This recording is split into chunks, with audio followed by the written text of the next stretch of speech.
Business Growth Talks podcast is created and hosted by Mark Hayward. In this show, we talk about how to grow a business in the growth stage. The growth stage is often marked by rapid developments, increased revenue, and an escalating customer base. In each episode, we talk to entrepreneurs and business owners who have grown businesses, and we cover topics like scaling processes, market expansion, financial management, human resource and talent development, and customer retention. If you are looking for actionable advice, tips, and techniques on how to grow, run and build your business, this is the podcast for you. Hey everyone, my name is Mark Hayward. Welcome to Business Growth Talks. Today we are going to talk about Starburst versus California. So we're going to go deep into understanding why California is looking to pass legislation to prohibit certain candies not being sold in California. So thank you very much for joining me. If you are listening on podcast, thank you very much for doing that. Please do subscribe, and then you won't miss an episode at all, and you'll be reminded when the new episode comes in. So please do hit that subscribe button from there. So what I want to talk about today is the role of government, in this case, California, state government, intervening into candies, into sweets that are going to be prohibited. And I'm going to talk about the reason why it is happening. So California was the first state to pass this US legislation which prohibits certain chemical additives in popular sweets or candies and beverages. Now, I'm going to go a little bit deep into the detail. Assembly Bill number 418 was signed by the governor in September 2023, which prohibits the manufacturing, sale, and distribution of 4 specific ingredients in popular snacks, candies, or sweets. These are bromide, vegetable oil, potassium bromate, propylparan, and red dye green. I knew I was going to have trouble with that. That is actually going to come into effect in January 1, 2027. So there is a time before that happens. The bill was passed in response to concerns about potential health risks of these additives. Brominated vegetable oil, for example, is a flame retardant that has been linked to thyroid problems in animals. Potassium bromate is a flour additive that is banned in many countries due to its concern of cancer risks, which is super interesting. And propylparaben is a preservative that is linked to skin irritation, allergic reaction, and red dye 3 is a food coloring that has been linked to hyperactivity in children. So what we're going to find is that there are lots of things that are being put into these products, and we're working out why California is taking this bold and important step.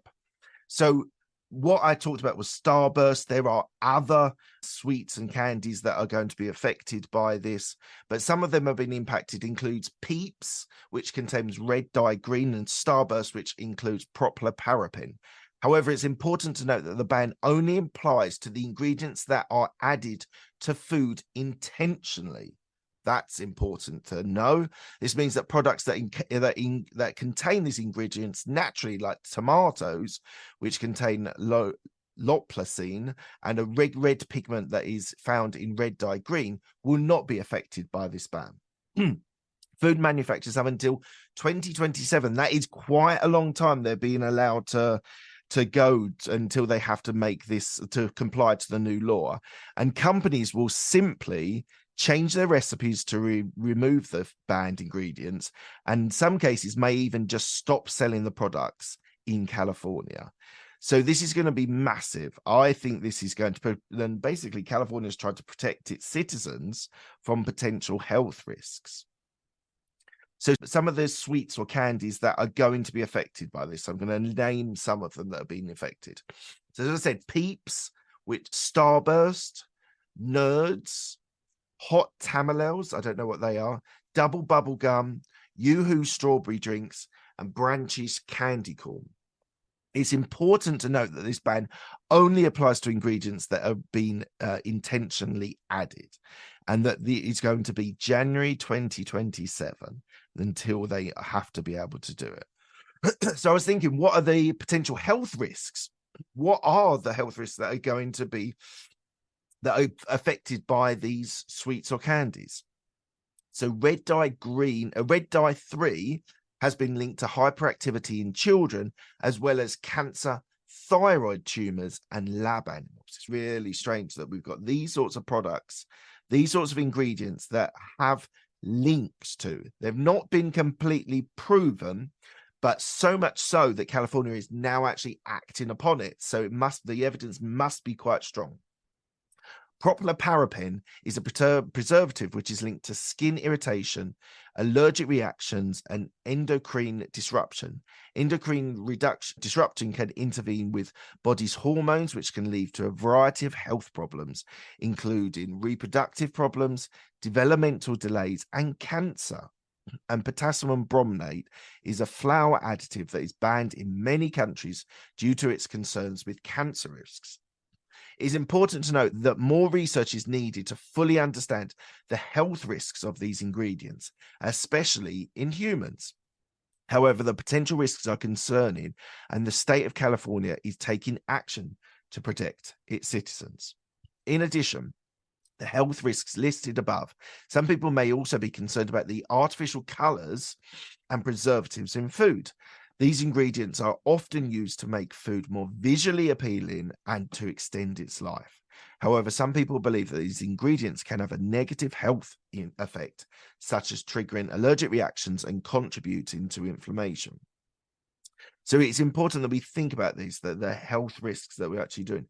And I actually was looking at sweets that my daughter bought, or I bought for my daughter, and the number of preservatives and additives that were in there was shocking. And I said to her, she can't have that anymore because there are too many E's, the E preservatives. It's also associated eating these candies that are made of natural ingredients. So what you should be looking for is sweets or candies that have the natural ingredients that don't have these artificial colors and preservatives. They are available.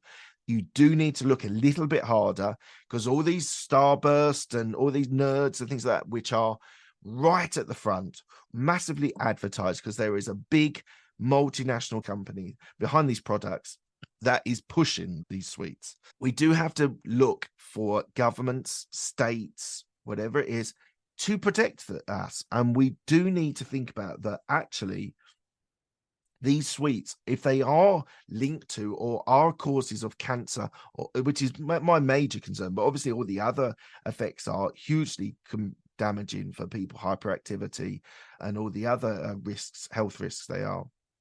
So we are now asking government to interstep and be able to resolve this by putting in these bans. I will just say 2027 is a long time away, relatively long time away. That gives them a lot of time to be able to make those changes. So that's just one thing. The other thing is, I think I read somewhere else, which I haven't got at the moment, but I think there's a £10,000 fine. I think so. And we need to check that. Please do check that out on the news. But £10,000 fine is going to make no impact on $1 billion business that's looking after, that's building these candies and sweets. So we do have to think about it. It is going to be impactful because